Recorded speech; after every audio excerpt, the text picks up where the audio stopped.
सभी को नमस्कार। आज की क्लास में हम शुरुआत करते हैं राजस्थान में सिंचाई, जो हमारा टॉपिक चल रहा था। और इस सिंचाई के अंदर हमें जो देखना है वो है वृहद सिंचाई परियोजनाएं। वृहद सिंचाई परियोजनाएं और एक हमने देखी थी बहुउद्देशीय परियोजनाएं। ठीक है, बहुउद्देशीय परियोजनाएं हम लास्ट में देखेंगे। तो पहले हम वृहद सिंचाई परियोजना देखते हैं, जो राजस्थान के 10,000 हेक्टेयर से अधिक क्षेत्रफल को सिंचित करेगी। वृहद सिंचाई परियोजना किसे कहा जाता है? जो कि 10,000 हेक्टेयर भूमि को सिंचित करती है। एक होती है 2,000 हेक्टेयर से कम, वो लघु सिंचाई कहलाएगी। 2,000 से लेकर 10,000 हेक्टेयर वाली मध्यम सिंचाई कहलाएगी। और 10,000 से हाई वाली जो रहेगी वो कौन सी होती है? वृहद सिंचाई परियोजना। इस वृहद सिंचाई परियोजना में हमारे पास में लगभग 6 से 7 परियोजनाएं हैं।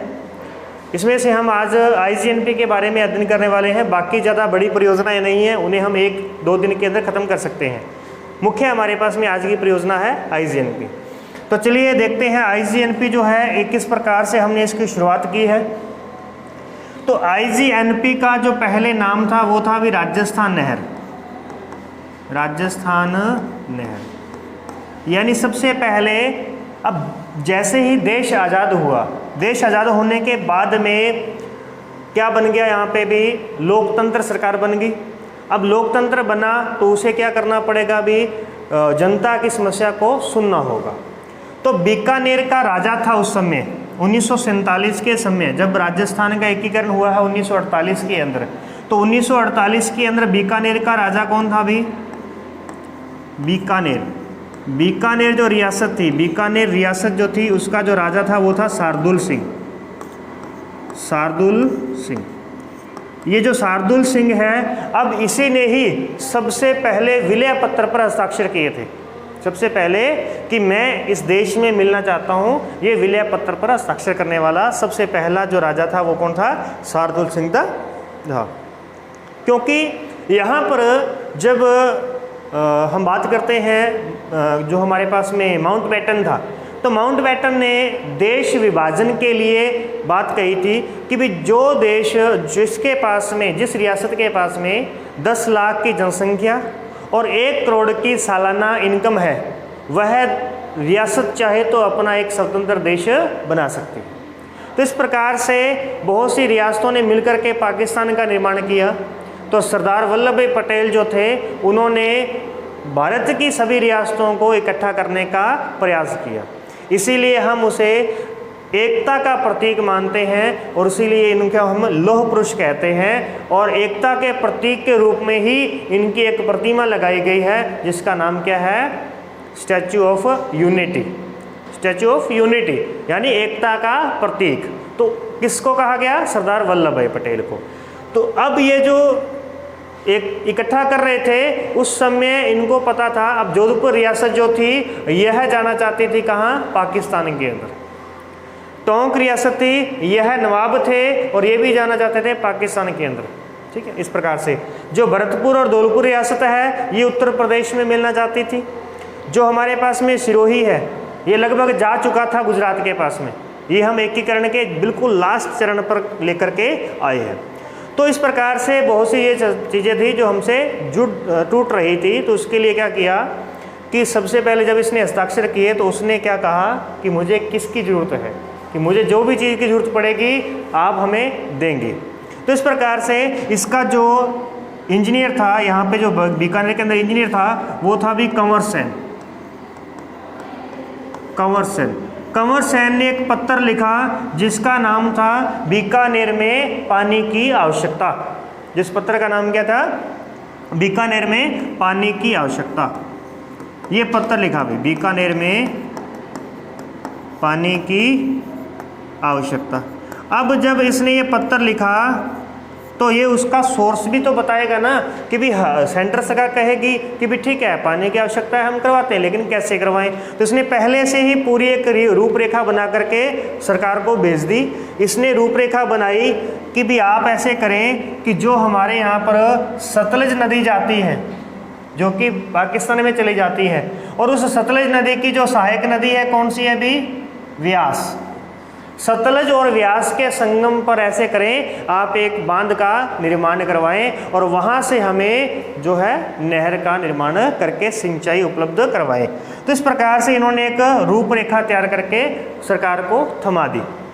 अब सरकार क्या करती है, 1952 के अंदर भी 1952 में भारत सरकार, केंद्र सरकार द्वारा क्या किया जाएगा, केंद्र सरकार द्वारा सतलज व व्यास के संगम पर हरिके बिराज बनाएगी भी। क्या नाम है अभी, हरिके बिराज। नाम सुना है क्या हरिके बिराज का, हरिके बिराज। तो ये हरिके बिराज जो है ये पंजाब में स्थित है और जहाँ पर सतलज और व्यास आपस में मिलती हैं वहाँ पर एक बांध बनाया गया। कब बनाया गया अभी, 1952 के अंदर, 1952 में बना दिया। तो अब इस प्रकार से क्या हो जाएगा, अभी इस नहर की शुरुआत हो जाएगी। तो चलिए देख लेते हैं किस प्रकार से नहर की शुरुआत की जाती है। तो सबसे पहले तो यहाँ पर देखें आप,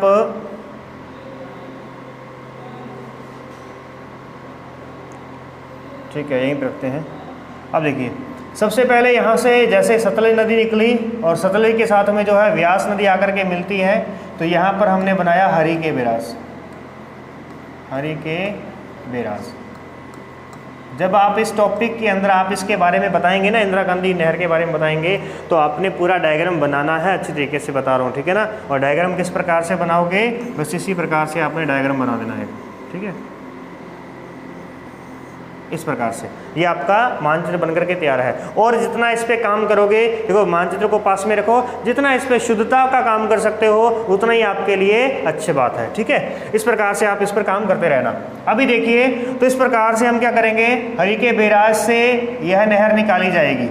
तो यह नहर पहले पंजाब में चलेगी, फिर ये हरियाणा में चली जाएगी, क्योंकि ये जो क्षेत्र आ गया ना, ये पंजाब की सीमा है, यहाँ पे पंजाब की सीमा है। इसके बाद में कौन सी सीमा शुरू हो जाती है, हरियाणा की सीमा शुरू हो जाती है। तो पंजाब से निकाला, हरियाणा में आए और हरियाणा के बाद में ये हनुमानगढ़ के अंदर से प्रवेश करती है, हनुमानगढ़ में से प्रवेश करती है। हनुमानगढ़ में जहाँ पर घग्गर नदी प्रवेश करती है ना, वो घग्गर नदी टिब्बी तहसील के तलवाड़ा गांव से प्रवेश करती है, परंतु यह टिब्बी तहसील के खारा गांव से एंटर करता है। खारा गांव से कौन सी एंटर करेगी, राजस्थान नहर जो है प्रवेश करेगी, खारा गांव से प्रवेश करती है। खारा गांव से प्रवेश करने के बाद में यह जाती है कहाँ, ये श्रीगंगानगर से होती हुई बीकानेर चली जाएगी, और बीकानेर के बाद में यह कहाँ चली जाएगी भी, जैसलमेर चली जाएगी। इस प्रकार से ये होगी हमारे पास में ये नहर, जिसका नाम है राजस्थान नहर। अब ये राजस्थान नहर पहले शुरुआती दौर पर यहाँ तक ही ला करके छोड़ी जानी थी, क्योंकि उसने बस सिर्फ कितना काम करना था, बीकानेर रियासत को जल देने का काम करना था, बाकी आगे का काम आप देखो। तो जब यहाँ पर ला करके छोड़ा गया तो ये पूरी बीकानेर रियासत है इतनी, ठीक है।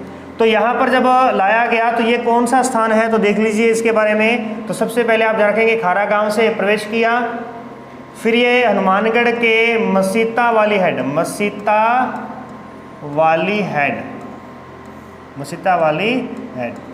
यहाँ तक इस नहर को लाया गया शुरुआती दौर में।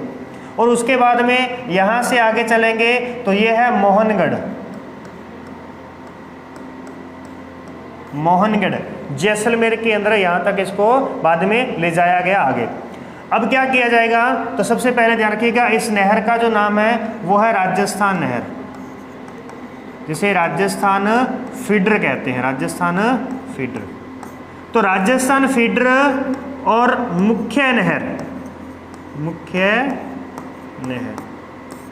दो नहरें, पहले राजस्थान फीडर आएगी पीछे से राजस्थान फीडर किसका नाम है, जो हरिके बिराज से लेकर मसीता वाली हेड तक आती है, उसका नाम राजस्थान फीडर है, ठीक है। क्योंकि पंजाब में जब भी आप जाओगे, वहाँ जाओगे ना, तो वहाँ पर आपको ये जो नहर है वो इंदिरा गांधी के नाम से नहीं, आपको कोई भी अगर पूछना चाहे तो वो कहेगा राज केनाल। आप पूछोगे ना कि राज केनाल कहाँ है, राज केनाल, तो राज केनाल यानी कि वो अपने आप समझ जाएंगे कि आप किसकी बात कर रहे हैं। राज केनाल कैसे, क्योंकि राजस्थान केनाल मतलब नहर, और राजस्थान का मतलब राज, तो राज केनाल, और इसे हम कहते हैं राजस्थान फीडर। तो राजस्थान फीडर जो है ये कहाँ से लेकर के है, हरिके बिराज से लेकर के ये मसीता वाली हेड तक है, मसीता वाली, ये मसीता वाली तक है। जबकि मुख्य नहर मसीता वाली से लेकर के, मुख्य नहर मसीता वाली से लेकर के मोहनगढ़ तक है, मोहनगढ़ तक है। इसकी बात करें, राजस्थान फीडर की बात करें तो इसकी लंबाई 204 किलोमीटर है और मुख्य नहर की जो लंबाई है, मुख्य नहर की लंबाई है 445 किलोमीटर। और इस प्रकार से हमारे पास में टोटल 649 किलोमीटर बन जाता है, 649 किलोमीटर। और 649 किलोमीटर का मतलब है कि यह विश्व की सबसे लंबी सिंचाई नहर परियोजना है। ध्यान रखिएगा, यह जो IGNP है यह क्या कहलाएगी, IGNP, यह क्या कहलाएगी, विश्व की सबसे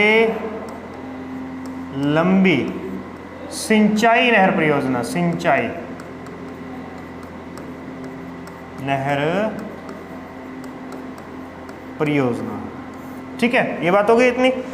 ओके, इसके बाद देखें 445 किलोमीटर जो है ये पूर्ण रूप से राजस्थान में ही है, लेकिन ये जो 204 किलोमीटर है इसमें से देखिए जरा, पहले 150 किलोमीटर जो है, 150 किलोमीटर की जो दूरी है वो पंजाब में आएगी, पंजाब। उसके बाद में 19 किलोमीटर का जो दूरी है, 19 किलोमीटर की जो दूरी है ये हमें मिलेगी हरियाणा में। और उसके बाद में 35 किलोमीटर जो है, 35 किलोमीटर ये है राजस्थान के अंदर, यानी राजस्थान में 35 किलोमीटर अंदर तक ला करके इसे छोड़ दिया गया। उसके बाद में ये मसीता वाली हेड से लेकर के मोहनगढ़ तक आएगी। तो ये ध्यान रखना, इसके दो नाम हैं, राजस्थान फीडर और मुख्य नहर। अब पहले इसके ये दो नाम थे, ठीक है, लेकिन जैसे ही 3 नवंबर 1984 क्या हुआ था अभी, 3 नवंबर 1984 को जैसे ही इंदिरा गांधी की मृत्यु हुई, इंदिरा गांधी की मृत्यु के बाद में अब उसको एक श्रद्धांजलि रूप में क्या कर दिया गया, उस समय इसका काम चल रहा था तो इसलिए इसका नाम क्या बदल कर दिया, इंदिरा गांधी नहर परियोजना।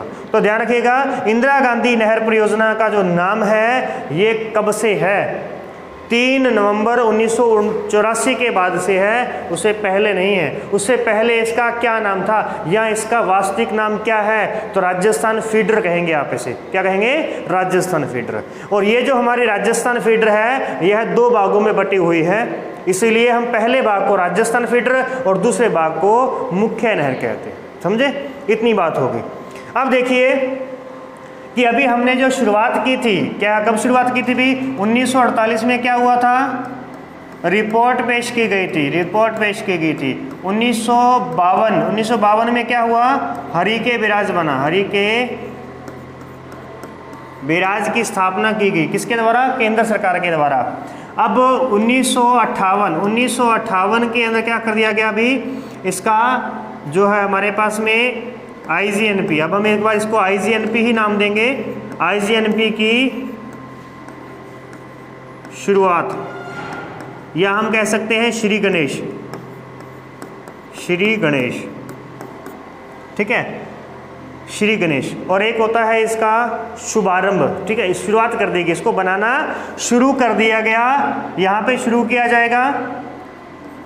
और उसके बाद में अब केंद्र सरकार को अगर कहीं दिक्कत आएगी तो वो आएगी पाकिस्तान की तरफ से। पाकिस्तान कहेगा कि आपने बांध बनाकर हमारा पानी क्यों रोका है, ठीक है, इसीलिए 1960 के अंदर क्या करेंगे, पाकिस्तान के साथ में समझौता होगा। ध्यान रखना, कराची समझौता, कराची समझौता, या इसे हम कहेंगे क्या, सिंधु घाटी समझौता भी, सिंधु घाटी समझौता। कराची इसलिए कह रहे हैं क्योंकि कराची जो है वो, कराची सिंधु नदी पर स्थित है। कराची कहाँ पे है, सिंधु नदी पर स्थित है। और ये जो सारी नदियाँ हैं, झेलम, चेनाब, रावी, व्यास, सतलज, कौन सी, झेलम, चेनाब, रावी, व्यास, सतलज, ये सभी की सभी किसकी सहायक नदियाँ हैं, सिंधु की सहायक नदियाँ हैं। अब सिंधु घाटी समझौता हो रहा है, तो इसमें क्या किया जा रहा है कि सिंधु में कहा जा रहा है कि 80% पानी जो है वो पाकिस्तान को दिया जाएगा और 20% जो पानी है वो इंडिया को मिलेगा। ठीक है, भारत इसका प्रयोग करेगा। अब पाकिस्तान में जाने वाली जो नदियां हैं वो मुख्य रूप से 6 नदियां हैं। कौन सी? सबसे पहले तो हमारे पास में सिंधु नदी है, फिर उसकी 5 सहायक नदियां। 5 में से कौन कौन सी देखेंगे जरा आप? झेलम, चेनाब, रावी, व्यास, सतलज। अब इन सभी नदियों का पानी उधर जा रहा है, तो ये कहा गया कि हमें व्यास और सतलज तो हमें दे दो और बाकी उनका। बाकी कहीं पर भी आपको बांध नहीं मिलेगा, बाकी किसी भी नदी पर बांध नहीं मिलेगा भारत के अंदर, इस नदी पर ही बांध है। तो इसका मतलब ये हुआ कि हमने इन नदियों को पानी जो है वो इस समझौते के तहत इनको राजी किया, क्योंकि वो पानी अपने वैसे भी काम नहीं आएगा। वो जो झेलम चेनाब का पानी है ना, वो अपने वैसे भी काम नहीं आता। क्यों? क्योंकि वो पहाड़ों में है, वो हिमालय पर्वतमाला में बहती हैं, तो उसमें हम बांध बनाकर क्या करेंगे? हमें नहर बनाने के लिए हमें पहाड़ों को खोदना पड़ेगा, तो उसकी जरूरत ही नहीं है। इसलिए वो क्या कर दिया, वो पानी उसको दिया और इसका पानी बना लिया। तो इस प्रकार से ध्यान रखेंगे सिंधु घाटी समझौता कब होता है, तो ध्यान रखिएगा सिंधु घाटी समझौता होता है हमारे पास में 19 नवंबर 19 सितंबर